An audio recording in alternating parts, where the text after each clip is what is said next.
Bismillahirrahmanirrahim. Assalamualaikum warahmatullahi wabarakatuh. Hai, bagaimana kabarnya anak-anak pada pagi hari ini? Mudah-mudahan kita semua selalu dalam lindungan Allah Subhanahu wa taala, semuanya dalam keadaan sehat walafiat tanpa kekurangan suatu apapun. Semua keluarga, ayah, bunda, dan ustadz ustadzah saling mendoakan anak-anakku sekalian agar senantiasa sehat, tidak terjangkit penyakit COVID-19, dan semoga Allah segera mengangkat penyakit ini dari bumi kita tercinta dan kehidupan kembali normal.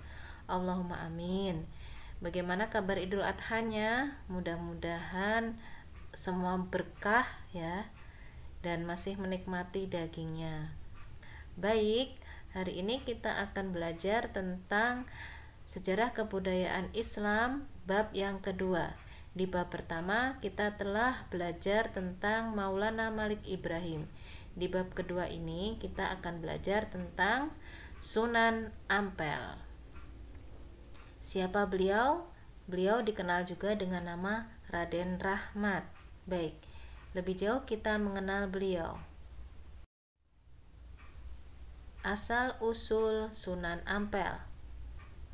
Nama aslinya adalah Muhammad Ali Rahmatullah atau terkenal dengan Raden Rahmat. Beliau lahir tahun 1401 Masehi. Ayahnya adalah Sunan Gresik dan ibunya Dewi Chandrawulan. Beliau adalah putri dari Champa, Kamboja. Dua putra beliau nantinya juga menjadi sunan, yaitu Sunan Bonang dan Sunan Derajat. Kedatangan Sunan Ampel ke Pulau Jawa. Pada saat itu masyarakat di Pulau Jawa tengah mengalami kemerosotan moral atau kemerosotan akhlak. Rakyat Majapahit pada waktu itu senang melakukan judi, mabuk-mabukan, berzina, dan kebiasaan-kebiasaan buruk lainnya dilakukan oleh para kaum bangsawan maupun rakyat kebanyakan. Mendapati hal tersebut, istri Raja Majapahit yaitu Ratu Darawati yang merupakan adik dari ibu Sunan Ampel mengusulkan untuk meminta bantuan kepada keponakannya Raden Rahmat untuk membantu memperbaiki kemerosotan moral atau akhlak rakyat Majapahit. Karena permintaan dari bibinya tersebut, maka Sunan Ampel atau Ali Rahmatullah datang ke Pulau Jawa pada tahun 1446 Masehi.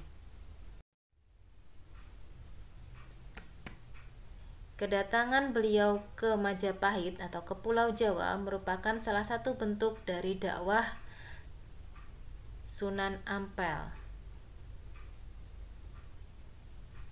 Sebagai hadiah atas kesanggupannya untuk membantu mengatasi kemerosotan akhlak, Sunan Ampel dihadiahi tanah di daerah Ampel Denta. Saat menuju ke wilayah Ampel, ia membagi-bagikan kipas dari akar tumbuhan kepada penduduk dengan syarat penduduk mau mengucapkan syahadat. Saat melewati daerah Kembang Kuning, beliau mendirikan langgar yang sekarang diberi nama Masjid Rahmat. Setiba di Ampel, beliau juga mendirikan masjid dan pesantren. Adapun metode dakwah Sunan Ampel sebagai berikut. Sunan Ampel berdakwah dengan cara memberikan keteladanan atau contoh baik dari tingkah laku beliau sehari-hari maupun dari sikap beliau sehari-hari. Ajarannya yang terkenal adalah moh limo, moh atau tidak mau akan 5 hal keburukan. Yang pertama, moh main, tidak mau berjudi. Yang kedua, moh ngombe atau tidak mau mabuk-mabukan. Yang ketiga, moh maling, tidak mau mencuri atau mengambil barang yang bukan menjadi haknya. Yang keempat, moh madat, tidak mau menghisap candu ataupun rokok. Yang kelima, Muhammadun, tidak mau berzina. Beliau wafat pada tahun 1481 Masehi, dimakamkan di sebelah barat Masjid Ampel. Sebagai wujud penghargaan atas jasa-jasa beliau, nama beliau dijadikan nama perguruan tinggi Islam negeri di Surabaya. Tibalah kita di kesimpulan. Sunan Ampel lahir pada tahun 1401 Hijriah. Beliau merupakan putra dari Sunan Gresik. Kedatangan beliau ke Pulau Jawa adalah untuk memenuhi panggilan dari bibi beliau yang merupakan istri dari Raja Majapahit untuk memperbaiki kemerosotan moral masyarakat Majapahit pada waktu itu.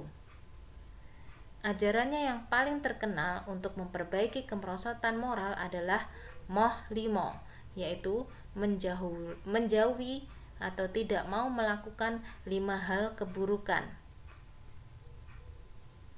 Beliau wafat pada tahun 1481 Masehi.